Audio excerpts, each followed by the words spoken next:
25শে March কালো রাত্রিকে ঘিরে অর্থাৎ 1971 সালে 25শে মার্চ যে গণহত্যা চালানো হয়েছিল পাকিস্তানি মিলিটারিদের দ্বারা বাংলাদেশিদের উপর, সেটির উপর ভিত্তি করে কিন্তু আজ সারা দেশেই আওয়ামী লীগের বিভিন্ন কর্মসূচি হওয়ার কথা ছিল এবং ধানমন্ডি 32কে ঘিরে কিন্তু আওয়ামী লীগ তাদের নিজস্ব যে ফেসবুক অ্যাকাউন্ট পেজ আছে সেখান থেকে কিন্তু কর্মসূচির ডাক দিয়েছিল। এবং আপনারা দেখছেন ধানমন্ডি 32-এর যেই মেন প্রধান রাস্তাটি রয়েছে সেটিতে কিন্তু ঢাকা মেট্রোপলিটন পুলিশের বেড়িবাঁধ দেওয়া রয়েছে এবং এখানে কিন্তু কঠোর নিরাপত্তা ব্যবস্থা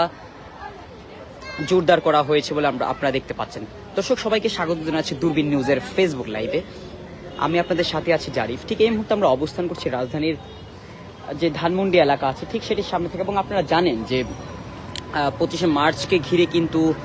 আওয়ামী লীগের বিভিন্ন পেজ থেকে বিভিন্ন কর্মসূচির ডাক দেওয়া হয়েছিল, কিন্তু পরবর্তী সময়ে কিন্তু আমরা লক্ষ্য করেছি যে ধানমন্ডি 32 নম্বর কিন্তু যেসব রেগুলার দিনগুলো থাকে সেগুলো থেকে কিন্তু আরও বেশি ফাঁকা এবং সকাল থেকেই কিন্তু দফায় দফায় এখানে পুলিশের টহল রয়েছে এবং পুলিশের টহলের পাশাপাশি কিন্তু এখানে বেড়িবাঁধ দিয়ে রাখা হয়েছে। এবং আপনারা জানেন যে এই যেই ধানমন্ডি 32 নম্বর এলাকাটি অর্থাৎ বঙ্গবন্ধুর যে বাসভবনটি রয়েছে সেখানে কিন্তু রাজনৈতিক পট পরিবর্তনের পর থেকে শুরু করে কিন্তু কঠোর নিরাপত্তায় বেষ্টিত করে রাখা হয় যেন যে কোনো ধরনের সহিংসতা আসলে এড়ানো যায়। দর্শক, আপনাদেরকে জানাচ্ছিলাম যে ধানমন্ডি 32 নম্বর যে এলাকাটি রয়েছে সেখানের সার্বিক পরিস্থিতি আমি যদি আপনাদেরকে একটু সামনের জায়গাটি একটু দেখানোর চেষ্টা করি, যে এই যে রাস্তাটি রয়েছে সেখানে কিন্তু যান চলাচল স্বাভাবিক হলেও এই যেই ধানমন্ডি 32 যে বঙ্গবন্ধুর বাড়িটি রয়েছে সেখানে যাওয়ার যে রাস্তাটি কিংবা প্রধান সড়কটি সেটি কিন্তু বন্ধ করে রাখা হয়েছে এবং এইখানে যেই ছোট্ট একটি রাস্তা রয়েছে মানুষ প্রবেশ করার জন্য এবং সেটি কিন্তু মানুষ প্রবেশ করে কিন্তু এই যেই লেক পার্কটি রয়েছে ঠিক সেখানে প্রবেশ করতে পারছে না। এখানে কিন্তু পুলিশ যারা রয়েছে তারা কিন্তু আটকে দিচ্ছে। এবং আমি আপনাদেরকে জানতে চাই যে দর্শক, 1971 সালের 25শে মার্চ কিন্তু আসলে কালো রাত বলা হয় এবং গতবারের মতো রাজনৈতিক পট পরিবর্তনের পরবর্তী সময়ে গতবার ইন্টারিম কিংবা অন্তর্বর্তীকালীন সরকার থাকাকালীন সময় এবং বর্তমানে বিএনপি সরকার থাকাকালীন সময়ও কিন্তু যেই 1 মিনিট নীরবতা পালন করার যেই কর্মসূচি ছিল, অন্ধকার সারা ঢাকা সহ সারা দেশের বিভিন্ন স্থান অন্ধকার করে দিয়ে যেসব কর্মসূচি পালন করার কথা ছিল সেগুলো কিন্তু এবার আর হচ্ছে না। এবং আমি আপনাদেরকে জানিয়ে রাখতে চাই যে এই যে 25শে মার্চকে ঘিরে কিন্তু রাজধানীর বিভিন্ন স্থানে আওয়ামী লীগ কর্তৃক বিভিন্ন কর্মসূচি দেওয়া হয়েছিল এবং কর্মসূচির যেগুলো ছিল সেগুলো কিন্তু